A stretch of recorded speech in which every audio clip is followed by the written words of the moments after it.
boshqa yana bitta mavzu nima qilay? Chalg'itamizmi?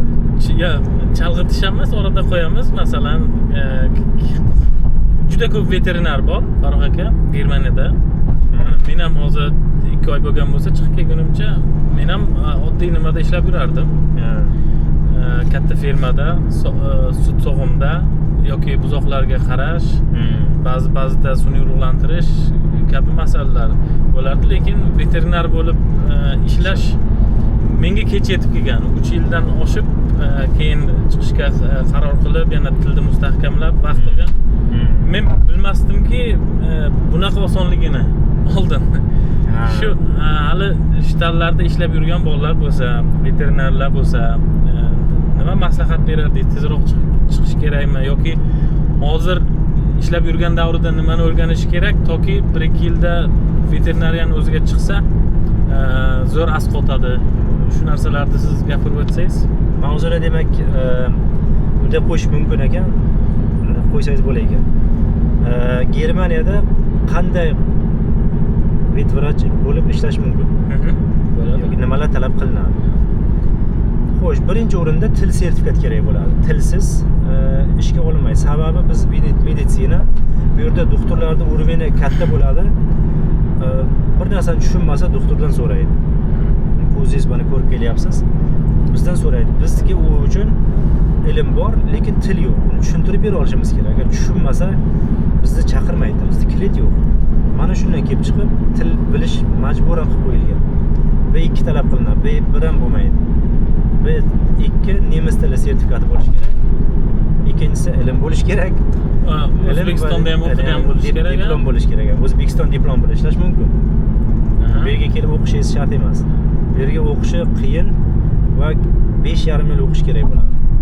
Va sizga yana sizni nima deydi, hayotingiz orqaga qaytib ketadi.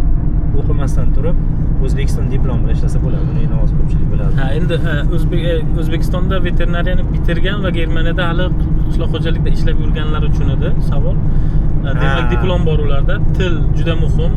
Shunday. Jamiki diqqatini tilga qaratish kerak hozir. Agar ularda niyat bo'lsa, hali lust bo'lsa, to'ppa-to'g'ri. Yo'q, unga majbur, agar haqiqatan shu yo'nalish bo'yicha ketishmoqchi bo'lsa, majbur. Tilni bilish kerak. O'zi qiynaladi-da, agar o'rganmasa. Keyingisi prava. Haydovchilik guvohnomasi. B klass bo'lish kerak. B klass bo'lish kerak. Endi bizga o'xshab mana yuraman desa-da, men ko'pchilik har kun har xil fermerlar, odamlar ko'raman, shuni men nima qilaman, mazza qilaman. O'zimni kasbimni sevaman. Menga yurish yoqadi. Ba'zilar bor, faqat klinikaga ishlashsa bo'ladimi deydi, pravam yo'q deydi. Pravasi yo'qlarga klinikaga ishga o'tsa bo'ladi. Kichkina hayvon. Lekin ular ham ilmli odamni qabul qiladi. Oddiy odam, tajribasiz odamni olmaydi. Chunki klinikalarda juda nozik nimalar kelib keladi. Mijozlar ularga yaxshi xizmat ko'rsatish kerak. Buning uchun boshida mana bunaqangi bizga o'xshab oddiy fermerlarga xizmat qilib, keyin tajriba orttirgandan keyin ishlash mumkin. Keyin umumiy qilib nima derdingiz? Masalan, soatga to'lanadigan joylarda o'zim ham ko'p ko'rganman, boshida o'zim ham qiziqqanman bu narsaga. Soatiga to'layapti-ku deb ko'proq soat, ya'ni ishda qolishga intilinadi. Nima derdingiz? Masalan, bu yerda ochiq summa aytilishi shart emas, lekin nima derdingiz? Aytaylik, ko'p ishlash haqidan chiqsa pushaymon qiladimi odam? Daromadi kamayadimi oldingi ishidan? Nima yo'qotadi, nima yutadi? Daromad jihatidan yoki umuman vaqt taqsimoti jihatidan. Birinchi o'rinda biz musulmonmiz, ba'zilar kechasini ishlashni yaxshi ko'radi. Men shaxsiy fikrim, kechasi ishlashni tavsiya bermayman. Sababi kechasida dam olishimiz kerak. Xo'p, bizning kasbimizda bitta ikkita bo'lib qoladi, har doim emas. Har doimni aytayapman-da. Har doim ishlash yaxshi emas, odamni kasal qiladi. Ikkinchisi, pul yaxshi berayotgan-ku deb faqat vaqtni ayamasdan, sog'liqni ham ayamasdan ishlab yurish yaxshi emas.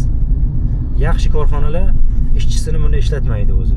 Sen bo'ldi, ishlading, bo'ldi, 8 soat ishlading yoki 5 soat ishlading, bo'ldi, dam ol deydi. Va keyin ishchisini o'sha nima deydi, o'zini shaxsiy rivojlanishiga e'tibor berib turadi. Sababi agar bir ishchi tinimsiz ishlaydigan bo'lsa, u ko'pga bormaydi. Buni nemislar tekshirib ko'rgan. Bir kishiga 8 soat ishlash normal. 8 soatdan ko'p ishlaydigan bo'lsa, kasal bo'lib qoladi. Bu ish kelmaydi, keyin bizga zarar bo'ladi korxonaga. Mana shundan kelib chiqib, ko'p ishlash mumkin emas, sog'liqqa zarar. Pul masalasida eng muhim narsa qanoat. Qanoat qilinmasa 10 ming topsam yetmaydi. To'g'risi. Tushungan tushunadi. Ko'p pul baribir. Shu mavzuga bog'liq yana qo'shimcha nimalar gapirsa bo'ladi-yu, hozir biz ikki tomonga ketishimiz kerak, yana davom ettiramiz vaqti bilan. Xohlasa. Barchaga omad. Yoki alohida qilamiz kengroq video qilib. Bu o'zi buni alohida mavzu. Ha. Hozircha yetarli. Yetarli. Barchaga omad, salomat bo'linglar.